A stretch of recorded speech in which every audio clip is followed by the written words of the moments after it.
Assalamualaikum warahmatullahi wabarakatuh. Perkenalkan, nama saya Reza Rahman dengan NIM J1B021052. Adapun di sini saya akan membuat video tentang bagaimana proposal usaha yang akan saya rencanakan ke depannya. Ya, usaha yang saya pilih adalah cireng bubur rujak.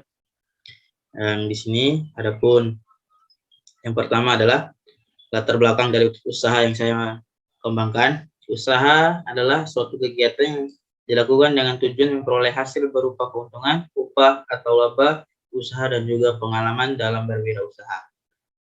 Dan keuntungan dari usaha tersebut dapat menghasilkan uang yang meningkatkan taraf hidup seorang. Banyak cara yang dilakukan oleh seseorang dalam memulai dan atau menjalankan kegiatan usaha seperti membuat sendiri produk yang akan dijual. Nah, dari usaha itu sendiri saya memiliki tujuan. Adapun tujuan saya ini, yang pertama mengestimasikan pemikiran kita dalam hal perencanaan atau berwirausaha. Yang kedua, merealisasikan teori perkuliahan manajemen kewirausahaan dalam praktek lapangan kerja atau berwirausaha sendiri yang sesungguhnya. Yang ketiga, mengetahui dan memahami seluk-beluk tentang kewirausahaan, membuka usaha sendiri sebagai modal untuk membangun kreativitas. Dan yang terakhir, memberikan pengalaman dan pengetahuan tentang berwirausaha. Dari usaha yang saya dirikan, adapun aspek yang akan saya bahas di sini. Yang pertama, aspek umum nama usaha. Nah, nama usaha adalah hal yang sangat penting dan diperlukan agar produk dipasarkan mudah diingat dan dikenal oleh semua orang, khususnya target konsumen kita. Dan yang kedua, menentukan tempat usaha. Untuk menjalankan usaha, lokasi pelaksanaan pemasaran produk yaitu di pusat kota yang akan menjadi pusat tujuan untuk berwirausaha. Oke. Dan aspek yang kedua adalah metodologi atau ide usaha itu sendiri. Yang pertama adalah strategi bisnis. Dalam pemasaran harus pandai dalam mengatur harga, tempat penjualan, melakukan promosi produk. Salah satu cara promosi adalah dengan menawarkan harga miring untuk setiap menu masakan. Yang kedua itu pengemasan. Agar usaha cireng yang dijalankan dapat berjalan dengan lancar, maka gunakan mesin spinner dan dalam pengolahannya. Kegunaan mesin spinner ini berguna penting untuk meniriskan kadar minyak yang terkandung di dalamnya. Dan aspek yang kedua dalam ide usaha yang kedua adalah analisis pasar atau strategi pemasarannya. Dalam strategi pemasarannya ada yang harus kita ketahui bersama, itu yang pertama analisis pasar. Analisis pasar di sini adalah satu penganalisaan atau penyelenggaraan untuk mempelajari berbagai pasar. Analisa pasar menyangkut lokasi pasar, luasnya pasar, sifat pasar, dan karakteristik pasar itu sendiri. Yang kedua adalah analisis produksi. Dalam kegiatan usaha ini, kami melakukan analisis produksi dengan perincian sebagai berikut.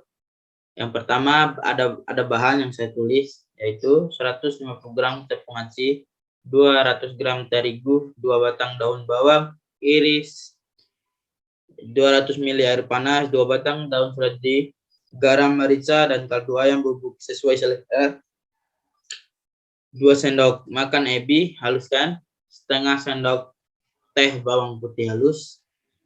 Untuk sambal, di sini ada bahan-bahannya. Yang pertama ada 2 sendok makan kacang tanah goreng, air hangat secukupnya, garam secukupnya, 1 sendok makan air asam jawa, 1 gandu gula merah, dan 5 buah cabai rawit merah atau disesuaikan dengan selera masing-masing. Di sini ada analisa keuangan. Yang pertama adalah investasi. Di sini ada 12 tabel yang sesuai dan harganya. Yang pertama adalah etalase atau gerobak yang dengan harganya 2.120.000,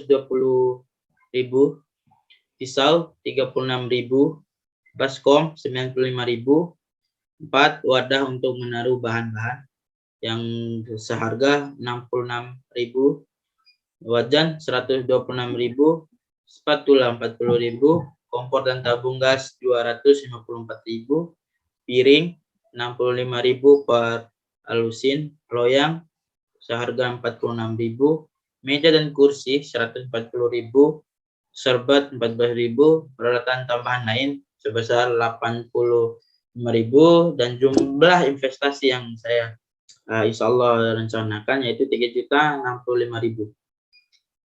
Di sini ada nilai atau perhitungan tentang keuntungan per bulan, laba, total pendapatan dikurang total biaya operasional untuk jumlah investasi awal yaitu 3.960.000 dikurang biaya operasional 2.867.000 dan hasilnya yaitu 1.092.000. Di sini ada biaya operasional yang saya rincikan, ada 12 tabel.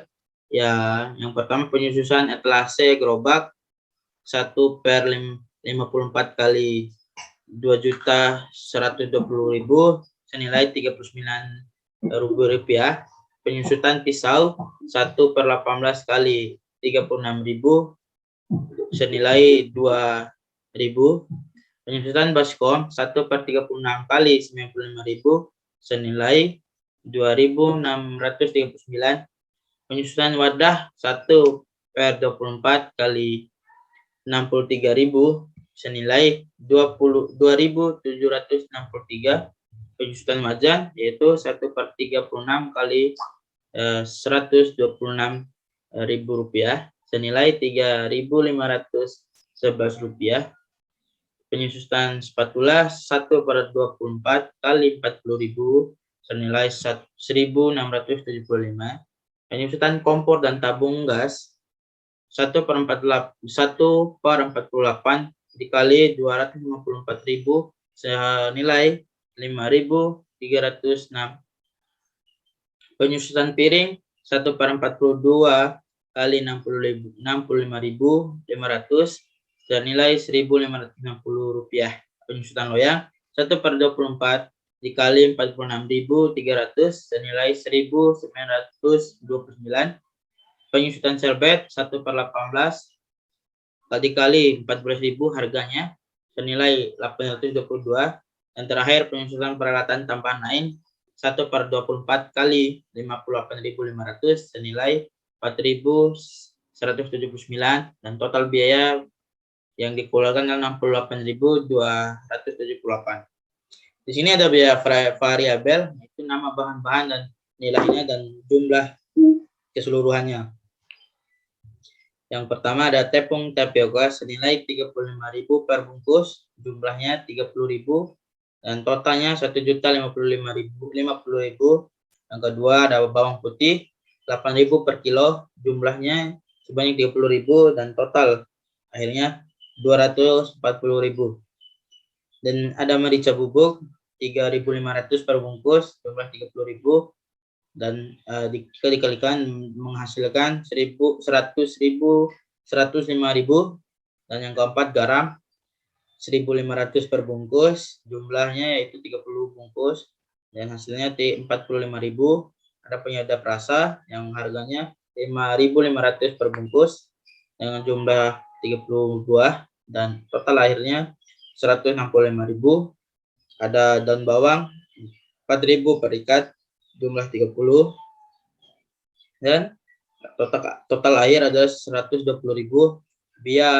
Biaya promosi 6.500 per orang, 30.000, maksudnya 195.000.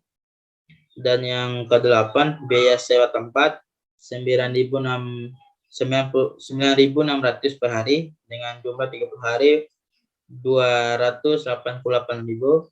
Dan yang ke-9 biaya listrik dan air 10.500 per hari dengan jumlah 30 hari dengan total akhir 312.000. Dan biaya operasional lainnya 9.300 per hari dan akhirnya 279.000. Total biaya variabel 300 dan total akhir biaya variabel itu 2.799.000. Total biaya operasional, biaya tetap plus biaya variabel sama dengan 2.867.000. Pendapatan per bulan, penjualan rata-rata 22 porsi, semisal ada keuntungan dan lebihnya. dikali 6.000 sama dengan 132.000. 132.000 dikali 30 hari sama dengan 3.960.000. Nah, untuk itu biaya dari usaha yang akan saya jalankan insya Allah ketika Allah menghendakinya. Untuk sebelum itu yang menjadi hambatan dalam berwirausaha itu ada beberapa kendala adalah yang pertama kurangnya pendirian diri kita maupun kepedean kita dalam menjualkan suatu produk sehingga menjalankan suatu usaha terhambat dengan hal tersebut. Mungkin itu saja dari pemaparan proposal yang saya bisa laksanakan. Mohon maaf apabila ada kekurangan. Sekian, wassalamualaikum warahmatullahi wabarakatuh.